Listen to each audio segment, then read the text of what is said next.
Welcome back to Capitol Tonight. Just as the Texas legislature was nearing its special session end last week, they got some good news from the Texas comptroller. He found an extra $196 million for them to work with. So did they utilize it? And what's that say about the Texas economy today? Joining us now to discuss it further is Comptroller Glenn Hegar. Thanks so much for being on the show. Great to be with you again. Where did this extra money come from? Why all of a sudden was it if you look at the revenue estimate that we gave during the beginning of the regular session, fast forward, sales tax revenues have come in a little bit higher than we estimated. However, I've been saying every month when we have sales tax revenues that if you look at franchise tax revenues for this fiscal year, the one that ends this month when we start fiscal 2017, that those two counterbalanced each other. However, we've had continuing healthy growth. If you look at the GDP growth here in Texas in the first quarter of this year, we had 3.9% growth, which was the highest growth rate out of all 50 states. So that's a little bit better than our 3-point average we've had over 20 years. And so the point being is we reevaluated all the numbers because earlier this month I had to go up to New York to visit with the credit rating agencies to talk about our credit rating as one issue we'll talk about here in a second. And in looking at that forecast, one of the points we made up there was when we do the certification revenue estimate, which comes out roughly, we'll probably put it out in October after a concluded the legislative session, look at the taxes, what changes they have made, as well as the economy. We mentioned back in New York meetings that, in fact, probably the CRE estimate, which will come out in a few months, will be a little bit higher than the data we had provided them. And so I'd asked my team to look at all the numbers. Typically, as you mentioned, $196 million is what we said would be available for them, higher than what I had given them at the start of the special session. However, normally in the controller's office, if it was something that $200 million less or somewhere around that, we wouldn't give a new estimate. But being the fact that they had teacher retirement care that they were trying to deal with, as well as a little more money being put in the public education system, I felt like it was extremely important that we give them the most accurate number that we could, and especially if that included more money, would help them get through the special session.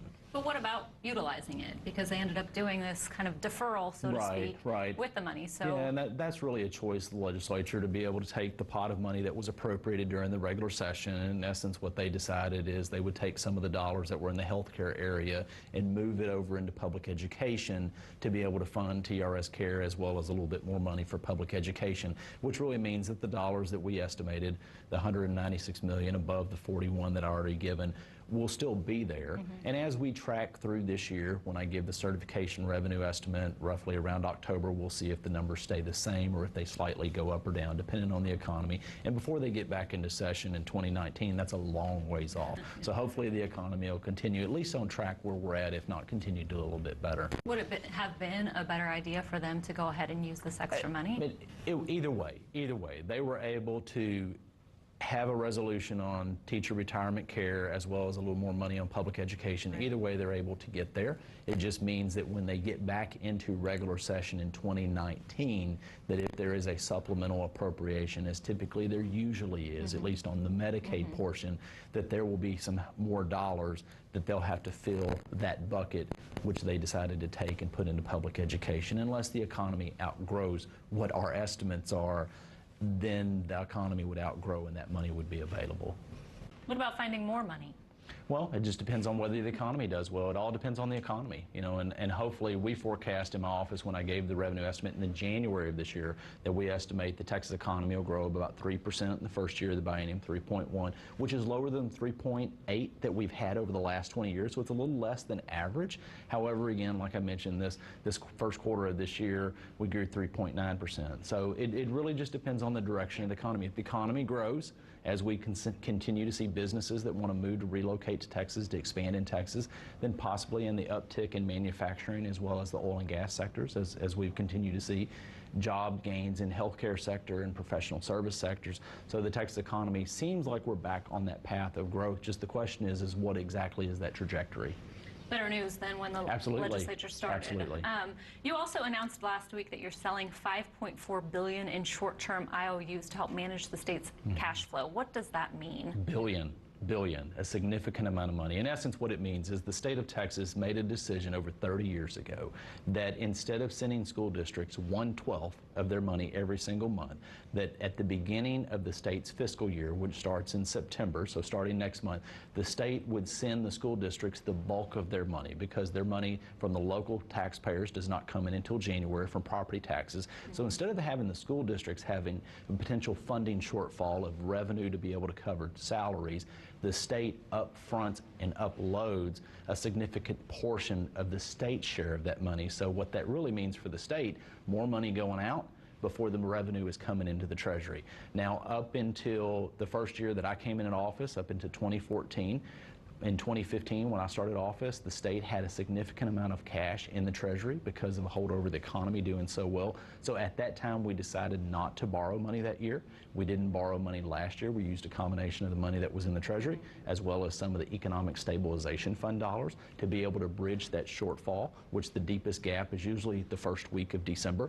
However, this year, because we have less revenues in the Treasury than we did 2 years ago and 1 year ago, again, just the economy slowed down during the downturn in oil and gas and manufacturing. So the decision was to re-enter the market and use 1 year short-term notes, Texas Revenue and Anticipation notes, to be able to bridge part of that gap. So you hear borrowing, sometimes that's concerning for Right. people, but no worries there in terms of where that's coming we went from. up. I was up in New York, as I mentioned a few weeks ago, to visit with the credit rating agencies, in particular to be rated for this particular transaction that we will be selling those notes tomorrow, actually, is when we'll be selling those. And Texas, again, is reaffirmed as a AAA state by all 4 major credit rating agencies, which is really phenomenal, and it speaks to the health of the economy compared to other states. Lastly, while I have you here, I just wanted to ask you about NAFTA negotiations. Jobs in Texas dependent on exports. Mexico, biggest trading partner, in the first round of talks to redo the 3-nation trade pact happening in Washington, concluding on Sunday. What are you thinking about with this, with regards to the NAFTA renegotiation? Yeah, I think it's healthy to have a discussion, to relook at a trade agreement that is several decades old, to make a decision as whether it's in the best interest of all 3 partners. However, it's very clear that for the Texas economy, being Texas exports more value of product than any of the other 49 states in the nation. Texas is a leading exporter, and in fact, of that, 40% of our international trade is with Mexico. Our second largest partner is who?